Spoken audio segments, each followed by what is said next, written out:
On December 28, 2013, the Ankeny Police Department investigated the theft of a wallet from a physician working at a clinic in our city. The wallet contained personal identification, money, and credit cards of the complainant. Security cameras provided our agency with a suspect who admitted to stealing the wallet and later turning the wallet over to Richard Adair at a Des Moines address. Ankeny detectives collected surveillance videos from several stores in the metro area showing a male and a female making illegal purchases with the stolen credit cards, including Richard Adair. These purchases included clothing, electronics, a 46-inch television, power tools, and mobile phones. Investigators determined the suspects had warrants for their arrest. Adair had a warrant for distribution of methamphetamine with a $100,000 bail, and Miranda Scigliano was wanted on a warrant as well. Adair and Miranda Scigliano were confirmed to be staying at 2113 East 41st Street in the city of Des Moines, the location of our search warrant. Investigators also learned that associates of Adair were known to carry firearms and go armed, and that Adair and Scigliano could have access to these weapons while in the house. A search warrant was obtained to recover the stolen property at the Des Moines address.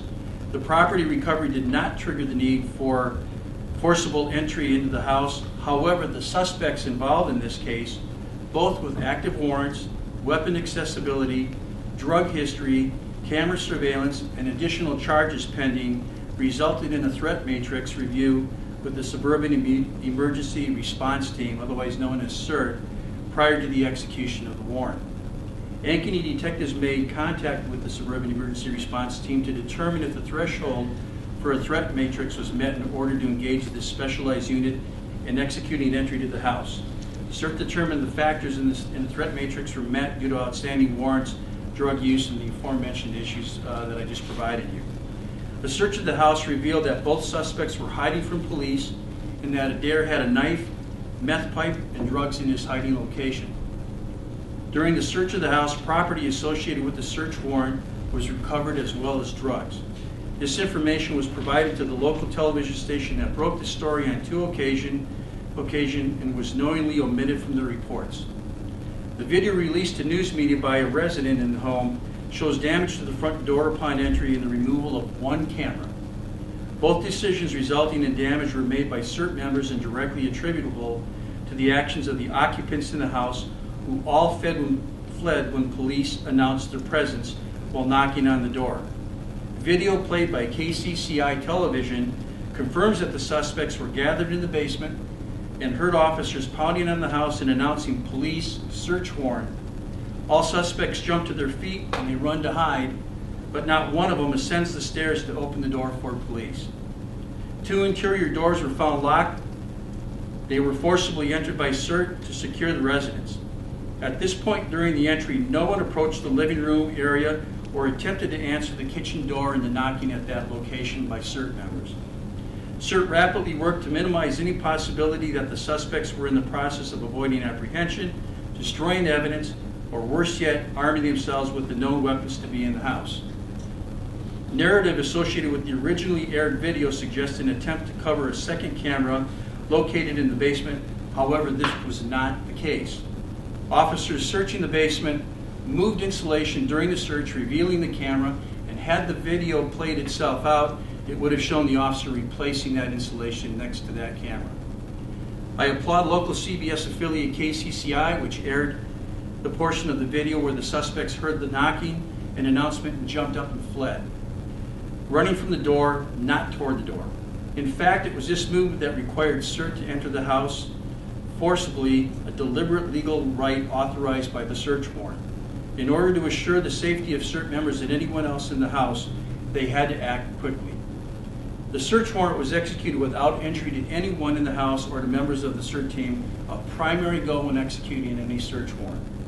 The two interior doors forcibly opened by S.E.R.T were locked, and the suspects were believed to be hiding in these bedrooms. We later learned that the homeowner, who was not present during the execution of the search warrant, kept these doors locked while living with her adult son in the house. It was also mentioned in the original airing of the story that the cameras were installed to prevent and deter vandalism to the property. In fact, there's no reported vandalism cases to the interior of the house where the multiple cameras, including cameras in the living room, basement, exterior, and storage area, were located. Ankeny Police Department, working in conjunction with Polk County prosecutors, at this time had 14 felony charges and 7 misdemeanor charges pending against 6 persons in this case, including Richard Adair and Miranda Scigliano, who are both in custody presently in the Polk County Jail. The Ankeny Police Department and S.E.R.T members wish to thank the courageous residents in the neighborhood who shouted encouragement to us during the search warrant. At this time, Ankeny detectives are actively searching for 4 suspects associated with this case. Some of those charges include enhancements for possession of a firearm. Arrests are likely in coming days as soon as these suspects can be located. Provisions of Iowa Code 804-29 related to confidentiality prevent me from providing you with the names or charges pending against other suspects until such time as they are arrested. Moments before I walked into this room, however, I was informed by our detectives that they took into custody Randy Williams Jr. with the date of birth of May 23rd, 1988, as the person who originally stole the wallet. He is facing a conspiracy to commit a felony charge, as well as a civil misdemeanor for the theft of that wallet. So we are now actively looking for 3 other people involved in this case and expect arrest in the upcoming days. I'm going to I'll entertain some questions, but before I do, I'd like to bring Royale Kerchee to the podium so he can explain the S.E.R.T operation and how S.E.R.T became involved in the execution of this warrant. Royale. Good afternoon. What I'd like to do is just cover some of the things that we go through as far as like a S.E.R.T team. Why is a tactical team used? Normally what happens is this is the presence of a highly trained team that, with the assistance of each department of the S.E.R.T agency, including Dallas County, that when they request us, we go through a matrix system that Chief Mikulec had discussed. This matrix system then is composed and compiled, and we take all considerations into it in reference to who the subject is, if there's any arrests, any assaults, any felonies such as that on each person that is there at the residence, that we get this intel from the detectives or the agency that's requesting us. We also look at things such as if there's any elderly, children, animals in there, and also cameras and surveillance or counter surveillance that we're looking at too. And in this instance, there's counter surveillance that was involved, which that means that there's camera on the outside. We don't know where that's going to. So as a precaution, we disarm that or take it apart or take it down, so that way it's not going to give our position away or compromise us as we're following up or going up to this. Okay. One thing that we know from previous experiences that we've also dealt with this before is that this happens. We had a case that was in Perry where same thing, counter surveillance happened. The suspect knew that we were coming. He was watching on his cell phone as we made entry. 2 days later, he turned himself in because he knew that we were looking for him.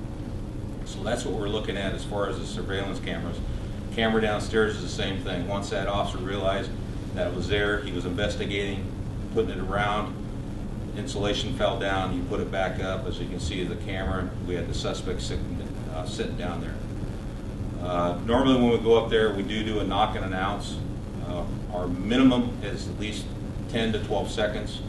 Once they get that done, the officer's yelling at the same time, beating on the side of the house as they're getting ready. And I think in the video you can see that probably as he's getting close to 10 seconds, the next operator is getting ready to make entry to that door once no one comes to it. Okay.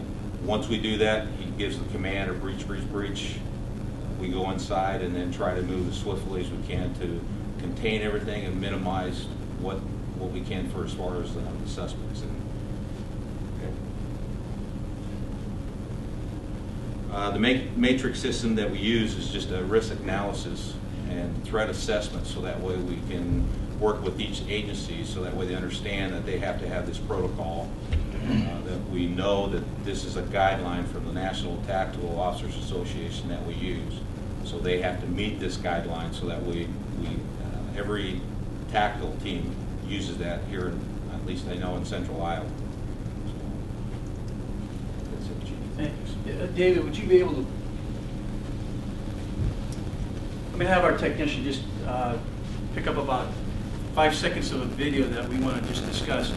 This comment made earlier is that we didn't knock and announce ourselves going into that house. What I want to show you here is that we were pounding on the wall next to that door as we made entry. Here's our suspects.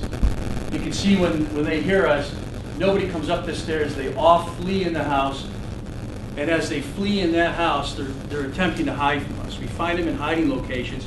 And as a matter of fact, we didn't find Richard Adair until the second sweep of the house because he hid himself so well. And so the point that we're trying to make is that was omitted from the first airing, but it clearly shows that we knocked. It clearly shows that they heard us, and instead of ascending the stairs, coming up the stairs to meet us, they fled and they all hid in that house, and we were forced to search for them. In that search, we encountered the 2 locked bedroom doors.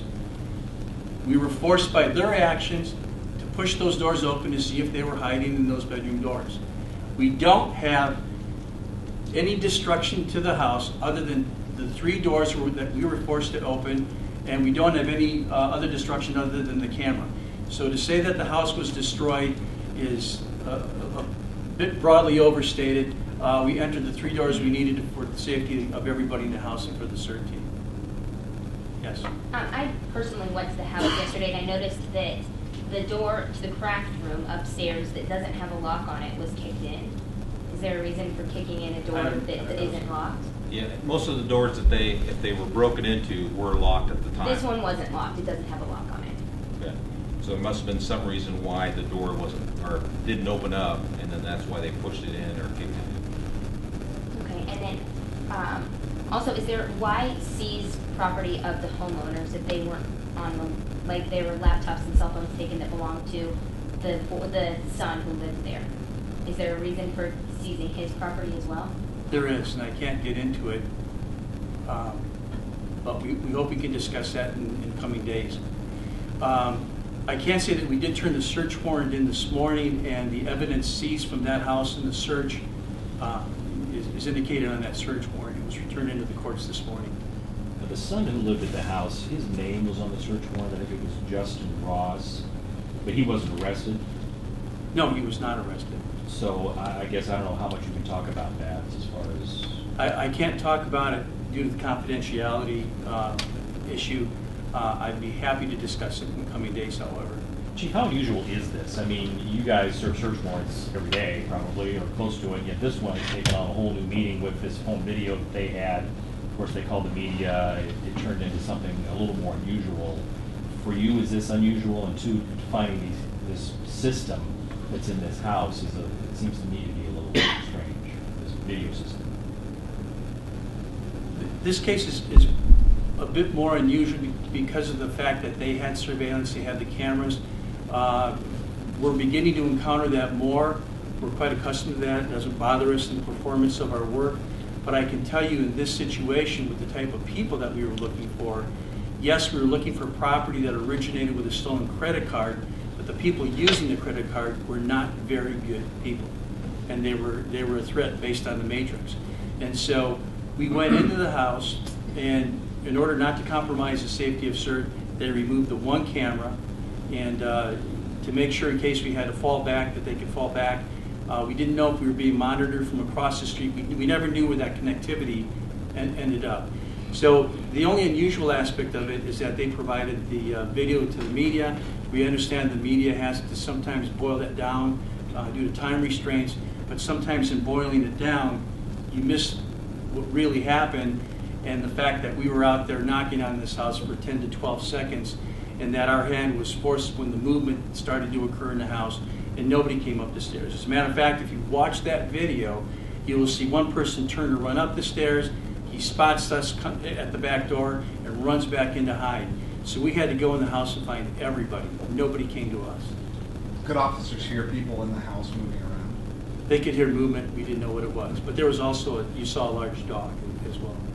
What led you to believe that there were weapons in the house? Intelligence that we had developed. More specifically, was it because he's a licensed to carry a weapon, Ross? I can't get into the details specifically, but I can tell you that prior to obtaining the search warrant, I can tell you that we had people tell us that the person that we were looking for using the charge card, who was Richard Adair and Miranda Stigliano, associated with people who were known to have and carry weapons, and by that association, they had access to those weapons. And they had every reason not to be apprehended. They had Adair had a $100,000 warrant out for delivery of methamphetamine. They had every reason not to be apprehended. So we knew these were people that didn't want to be caught. To what extreme they would go to prevent apprehension had us concerned as well. Talk to me a bit more about that intelligence that you had, that he had access to weapons. I can't talk about that. The report, it'll probably come out in the trial as a discoverable information, but I can't talk about that. I can't get into any depths of that. You mentioned that originally your part that told Title 13 about the property associated that was seized there. We were never told about any property that was taken. We asked about that. We were told no comment. Can you tell me now what specifically listed on the search warrant was found inside the house? I think you'll have to go to the search warrant, but we know that we told you that there was property seized, not once but twice, you were told, and that was done in the accompaniment of several Right, I commanders asked in if this it was building. property that was listed on the warrant. Was it property that was listed on the warrant? Yes, it is. I was told no comment. Yes, property listed on the warrant was seized from that house. Okay. Question about the camera that was taken from the front. If the video that they supplied for us is in real time, and you see that the S.E.R.T officers come to the house and they're already in the basement, they've already apprehended one of the girls, or the girl down there, before they remove the camera from the front. So where's the fear that they might see you if you're clearly already there? I'm going to turn that over to you Sure. to answer. You got it. Would you mind just stepping to the Okay. In reference to that, the reason why he's doing that is we're still in the process of searching. Once we secure everyone, we still have to do a secondary search. And in this case, it was a good thing that they did a secondary search, because then that's when they found Richard Adair back there. So the house was still not, as what we call, dominated. It still wasn't clearly secured. It was only minimized that we located those 3 suspects right away, placed them on the couch, but they were still searching. So the minute the officer out there that did take the camera down heard that, then everything was fine.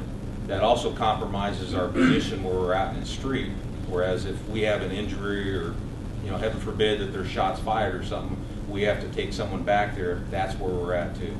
So why not take down the camera that's in the basement? That was, I guess when he looked at it, he knew that it was secured in there. And plus there was, And it I was think. the same connection as that at the front. Yeah. What they found out, there was 6 to 7 more other cameras that were inside there. But what's the difference? I'm sorry, I just don't understand the difference between the camera at the front and the camera. The camera in the basement didn't compromise position. We were in the basement. The camera in the front projected far enough to show where we would have had a fallback position, showed equipment that we had, and it was showing backup personnel. As we got closer, we had to almost simultaneously do this. The cameras in the interior of the house didn't show any of that, so we didn't pull anything else out. What if you just piggyback on that question, though? It showed at least 2 police officers standing there. Wouldn't that have given away their position if somebody wanted to attack those police officers? In other words, that camera that was down in the basement showed at least 2 police officers standing in front of the couch. If somebody was watching, as you said, from across the street potentially, wouldn't that have told that person exactly where the police officers were and jeopardized them? Now, if somebody's watching from across the street and I have officers in the basement, I don't think they're overly concerned that they could be shot at while they're in the basement. So the answer is no, it didn't compromise them. However, the exterior cameras where we were entering that house clearly presented a danger to us, and we had no option but to take that one camera off the wall. And it doesn't look pretty, but we didn't run up there with duct tape. We were running into a house where we knew there was possible weapons. We knew there were bad people. We knew they didn't want to be apprehended. It didn't look pretty, but we had to pull the camera off the wall. Talk with me a bit about any of these suspects in terms of their violent history that would lead you to believe that they were an imminent threat to police officers. Their violent criminal histories. Sure. I worry less about violent history as I do about the fact that people on methamphetamine are not real predictable. And so we know that they're both wanted with drug charges. We both know that they've been involved in drugs. Our intelligence told us that there could possibly be drugs, and they had access to weapons. And in fact, when we arrested Richard Adair, he had a knife right by his side. And in the location where the knife was, it wouldn't be a normal location to have a knife, other than we assume that he possibly brought it to that location along with the meth pipe that was next to him. And so it's the unpredictable nature of people who use drugs that have access to weapons that don't want to be apprehended, that tell me we have to take some pretty serious precautions when we approach them. Sergeant, just overall, with you looking at the video and seeing how things went, would you have done anything differently? Was this textbook just the way you wanted to go, or how would you sort of sum up how this raid went? I think we did the best that we did, and the way it was planned. We knew that there was cameras there. We didn't know the exact locations yet until they got up there, and that's the reason why the outside one. We also had perimeter positions that we had to make sure they weren't compromised. That was doing basically our overwatch, like he was worried about. Once the officers was down there, we had someone that was protecting us on the outside then too, so to make sure that we're inside and we won't be bothered. But overall, it went exactly what we hoped, as long as there's no injuries. Did you review these typically and then go through these and then use them as tools to Yes. train and look, that sort of thing? Yes, this definitely is a good tool for us. I mean, it's only a learning experience. We're going to gain a lot from that, in the future. So, yes. Had surveillance been done on the house before the search warrant was served? You say you knew there was cameras. And that's only because of, Intel that we received. And can you talk at all about what intel led you to that specific house? I'm sorry, I can't. Part of the problem, as you understand, and you're getting to a good Chief, point. I'm sorry. Excuse me. Our mics aren't that good. Part of the problem with doing intel that has exterior cameras is it is difficult to hide yourself and do the intel that's necessary. We would have liked to do it, but we knew that this added an additional challenge for us because of the exterior cameras, and so we didn't have that level of intel by sitting on a house or watching it until the time the search warrant occurs. But we knew there were cameras by some intelligence we had gathered from people who were working with us.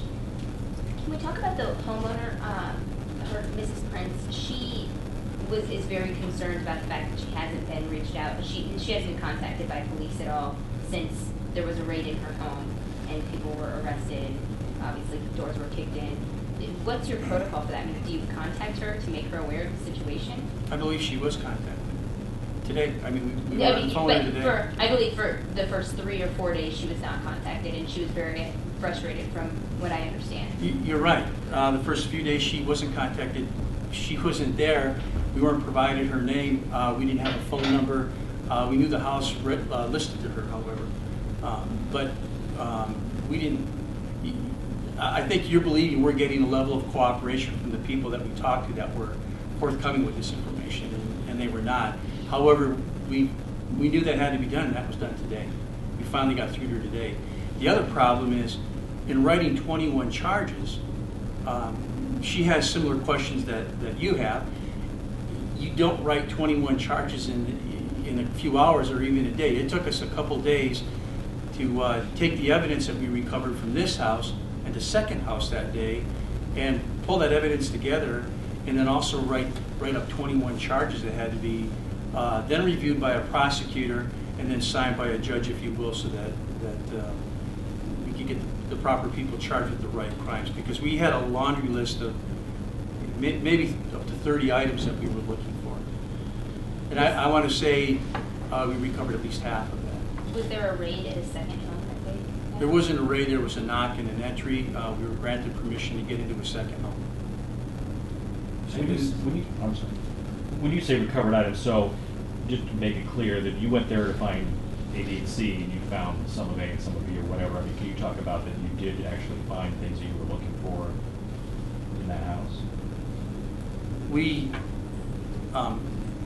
The items purchased with the credit card became the base of the search warrant. We were looking for those items purchased illegally or criminally with the credit card. Those were listed on the search warrant. When we entered the house, we're looking for those items.